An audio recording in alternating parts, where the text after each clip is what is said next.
Hi, slightly different video than usual. I've been asked to clean this block as I'm very lucky, and I've got an Aqua blaster. So this is an old Aston Martin DB6 block. It's a lovely thing. It's actually quite light. You can pick it up, which is a real bonus, because if anyone who knows me, I don't do heavy engines. Anyway, looking at the this is the amount of studs and stuff I've had to remove out of it, all the head studs, etc. It's full of brass bolts. It's proper old school engineering, where instead of all being like low pressure die cast, I think it's a sand casting, and everything's cross drilled. These are the main oil gallery, and then it has all these feeds off to the mains. Fantastic bit of kit, and it's, you know, you can see that obviously it has like a wet liner that sits on that shelf at the top. Brilliant design. Unfortunately, now I can't imagine someone's filled it full of pond water or anything, but being, you know, a prestigious car, it's always been a proper car in Aston, hasn't it? But old school glycol based antifreeze, and it's just set like horrible, crystallized. In fact, you can see the green in it there. So it's reacted with the alley and eating it. Now, when the whole purpose of this video really is just to show people, you know, what things can go from looking like. So, you know, when they're finished, and we'll get an idea when it's been in the blaster as to whether it's repairable or not. I think it will be. Obviously, there's severe pitting in the face here where the gasket's sat, but if you can find land that'll seal the gasket, I'm not too concerned. The last thing I want to do with this block is repair it by welding it, because you know, old high silicon sand casting like this, you put a TIG weld in here, it'll start pooling up them corrosion pots there on top. It will tie itself in knots, and you come to build it and the crank won't go around or anything. So if anything, you know, I have used heat to get the studs out, but I heated the whole block uniformly by parking it next to the diesel heater for a morning. So I've been dead lucky and managed to get everything out. There's a couple of bungs that were brass that just were, I don't know, bonded if you like, but they were very heavily corroded, so I've had to use the hurdy-gurdy to machine them out. But I took some still pictures which I'll try and tag onto this video somewhere so you can see them. But where we're going to go with this now is all the studs are out, everything's photographed and labelled up and boxed it in bags, so we know where it goes back together. I'm going to put it in the acid tank, very mild acid, and get it all degreased, because the last thing we want is any grease in the Aqua blaster. And then from there we'll get you another video, and hopefully it'll look like a nice new engine. Okay, thanks for watching.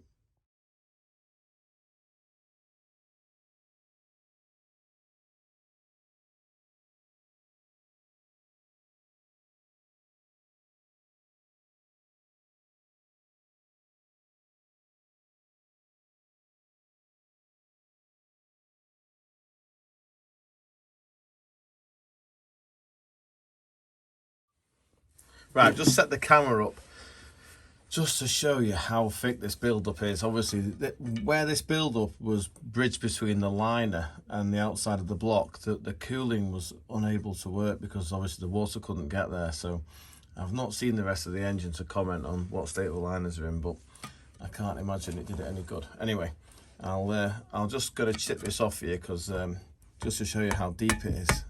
But as you can see, it comes off quite easily. But crikey, it's deep.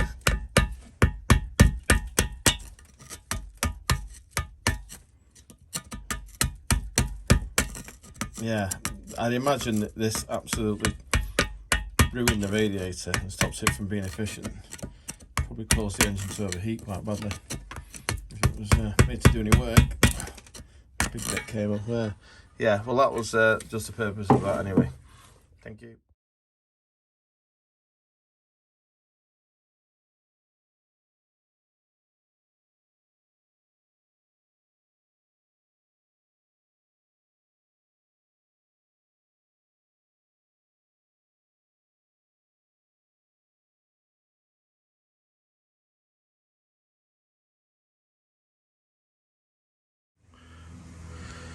Right, we've finished degreasing the Aston block now. I've had the oven on, not the oven, the heater on the Aqua blaster, so the the water's nice and warm, helps it work. Don't ask me why, but it seems to work better when it's hot. So it's nice and steamy in there, it's like a sauna. So the Aston's about to have its first bath. As you can see there, got most of the crust out with the steam cleaner, and it's been decreased, although it's still a little bit black, but I'm not too stressed about that at this stage. We're just going to see if it holds basically, or if it cleans up okay, and then we'll make another video. And I'm going to try and video a bit of the aqua blasting through the glass. I don't know how it's going to work, but we'll see what happens. We'll start with the top face. We'll see if we can get under that corrosion and back to the good alley. It's going to be quite a long process this, so we won't bore you to tears with it, because I can see that the vision's not very good and the wife is going past. So I'll pause it here and we'll have a look when it's finished. Right, I've done about 15 minutes of blasting just to get an idea of what this block's like. So just rinse it off a little bit. Obviously it needs a lot more. Go inside. See how deep the pitting is now where the aluminium's been eaten. We'll have to go at it for a bit longer more yet before we get that how we want it to be. But thought better explain as well how this aqua blaster works. It's really simple. It's just in the bottom here is water and the media or grit, whatever you want to call it, and basically a slurry pump picks it up and pushes it down this pipe here, and you hold this, and then so one of the pipes introduces the mix of warm water and slurry, and then the other pipe is the air pressure. Like I'm running 60 psi on this consistently. Now if ever you've tried to or thinking of doing aqua blasting, you need like a 15 horsepower Atlas Copco compressor to fire this thing. Elite 45 CFM easily. So I couldn't get a compressor big enough that would cope with that. So I bought a roadside compressor with a 3-cylinder Deutsch on it, which I will show you.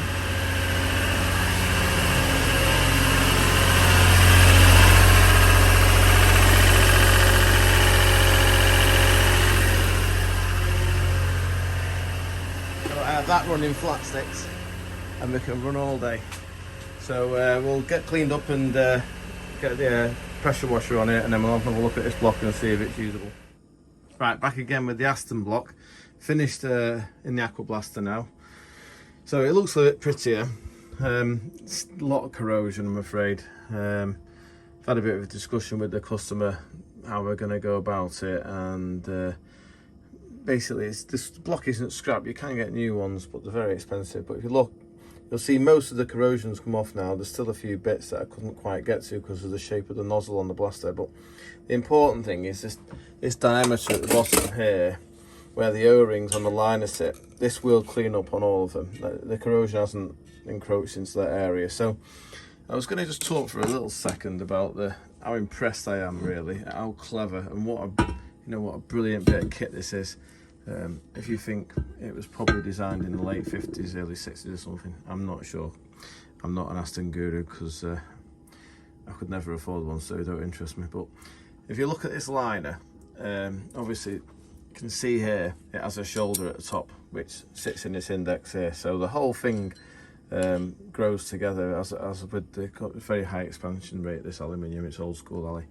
And then the bottom half, really clever this, it has two O-rings. The first O-ring obviously seals the water from getting into the bottom of the block where the oil is. In the middle we've got a little telltale, and then if you look on the side of the block we've got 6 holes. So what happens is if for any reason this O-ring fails, then the telltale will leak the water out the side of the block rather than it going past this second O-ring into the sump. So fantastic design, because if you think every time this engine gets hot and cold, because this iron liner's got a very low coefficient of expansion, effectively the top will stay still and go with the shoulder, and the bottom of the liner will just go up and down ever so slightly as the block expands and contracts. So we must take note of this when we put it back together, not to glue it in with anything solid, you know, just maybe some non-setting, I don't know, silicone or something that, oh, that's the wrong stuff in it, silicone, but yeah, something that will allow it to seal and help it seal, but not set. So obviously them liners are scrap, got water stains in them and whatnot from years of being stored and damp and whatnot. So yeah, there you go. That's oh, and the other thing I was to talk about was the top of the block here. Rather than weld it, as discussed before, and put a load of heat stress into it, all we're going to do is use some stuff called Devcon. It's a 2-pot mixture. It's similar to Magic Metal, but it's obviously specifically for repairing blocks and stuff like that. It's quite expensive. But this stuff, you can find it, plastic steel putty resin. It really good. And what we'll do is we'll just blade it into the corroded areas, just so that if any fluid comes in contact with it again, it protects it from getting any worse. Obviously the gasket seats around the outside of that, so it's purely for aesthetics really. But I've had a bit of a discussion with the customer, and he's not going to run it with antifreeze. He's going to run it on the waterless coolant, which I think is a really good idea to try and stop this sort of thing from happening again in its lifetime. Okay, thanks for watching. Right, back again. Mix some Devcon up. It's quite a stiff mixture. It takes about 24 hours to go off properly. So what I'm going to do is I'm going to try and push it hard into the corrosion so as it bonds properly. Now this has come straight out of the Aqua Blaster. No WD-40, nothing slippy gone near it. So I'm hoping it's going to make a good bond. I'll just keep like kneading it in to try and get it to bond, and then what we'll do is get a blade and use the rest of the surface that's level to try and sweep over the top and take all the excess off, because I don't want to have to machine this block, because if we get into taking material off the top of the block, we've then got to reorganize or remachine the liner to create the correct pinch for the firing on the head gasket. And before you know it, you're into, I mean, obviously it's a hemispherical chamber on this engine, so it'll have a dome piston, so then we end up with piston to head clearance issues and all sorts of things like that. So what I want to do is keep it simple. We don't want to put the heat into it like we discussed before. So as you can see, it's got a generous amount of Devcon pushed into it now. So I'll get the blade. I have to do it several times. I've attached the blade to a pair of mole grips, so I've got some load. And what I'm going to do is I'm going to start here and applying a fair bit of load to it. Sweep over the top, so we're taking all the excess off, because like I just said, we're not going to machine it, we're just going to faceplate it. So I'll do that backwards and forwards a few times. I've done the rest of them as well, and you can see that there. And then we'll get the faceplate out and we'll see how it looks. Right, back with the Aston block. Basically the goo has now had a chance to set, so it's nice and hard. And then all I've done is I've run a file very gently over the top to remove the high spots, and then used a faceplate, which is a really simple bit of kit. Just basically a steel piece of flat bar with some 240 grip wrapped around it.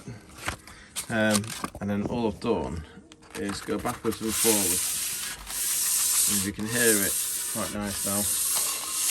All the high spots from the Devcon have been removed, so we're just left with the pitted parts filled in. If you look at that, if it'll zoom in any good. It actually feels, if you close your eyes, you can't feel too much of it at all now. So it'll be just a bit better for the gasket to see it on. Also clean the liner up just to get an idea of the protrusion on it and where it sits. So the liner drops in well, nice and light, like he says. So that's all good. So we're going to put new liners in anyway. These are just for checking that it's all cleaned up okay. Okay, so that's my job done now for now, I think. Thanks for watching.